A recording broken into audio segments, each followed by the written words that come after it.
You ask Tiger to solve. This deals with linear equations with one unknown.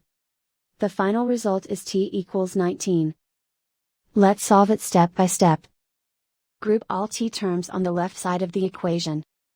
Subtract t from both sides. Group like terms. Simplify the arithmetic.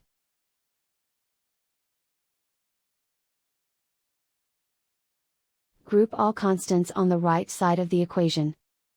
Add 76 to both sides. Simplify the arithmetic.